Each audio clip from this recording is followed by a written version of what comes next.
Hi, my name's John, and I've been asked to talk about a couple of questions, and I'm looking at one here that says, what advice would you give to someone whose family member has recently been diagnosed with a mental illness?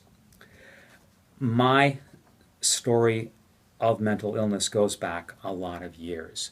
When I was young, my mother was not well.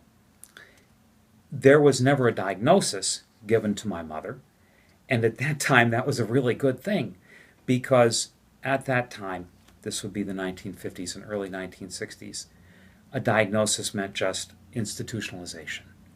And as a family, we worked together, my father and my brothers, to try to help mom maneuver her way through life and without just being institutionalized.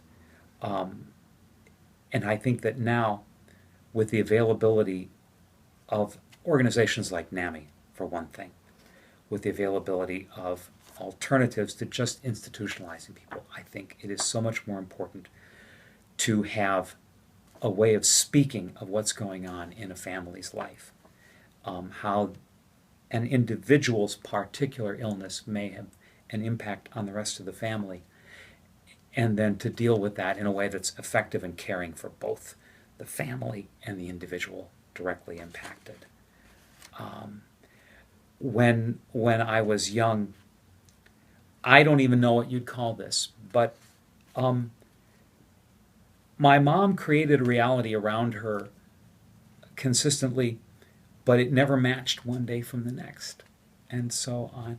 Our famous family example was you could say, let's have beets for supper, and she would say, oh my gosh, how could you possibly suggest that? I hate beets, you know I hate beets. And the very next day we'd have beets for supper, and she'd tell you how much she loved them, and both of them were true. And that makes a hard life for the people around you. Of course, a silly thing like beets is a small example, but when that has an effect on all the various aspects of a person's life, and you don't know whether that person is going to love you or just be so angry with you one minute to the next, it makes it hard, and it made it hard for her. As children, both of my parents suffered from abuse due to the alcoholism of their parents, and that had a profound effect throughout my whole family. The way we treated people was changed by that disease. How did we work toward wellness and recovery?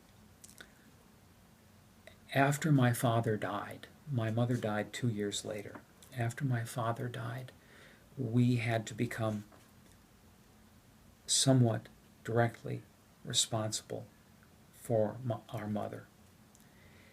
And she lived far away from us, and eventually we did ask her to join us where we lived, and that was very painful for her because she visited my father's grave 5 and 6 and 7 times a day. But we found a way, and we found her a job, and her last 3 months were good.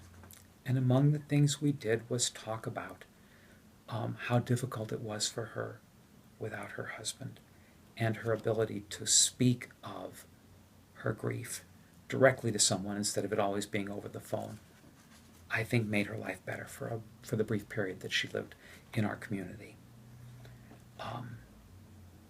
I don't think she ever recovered in any sense of the word, but she found more peace in her life than she did before. Challenges, oh my goodness. Finding a way when you have friends, especially when you're young and you have friends and they say unkind things about your parents. I just beat them up, and that was never very helpful. But a lot has happened since then. I'm a lot older now. But it was sometimes hard when even other more distant family members would say things which were cruel, and we would try to excuse, and then eventually come to the place where you say, we're not going to excuse this any longer, but this is our family member, and she's beloved of all of us.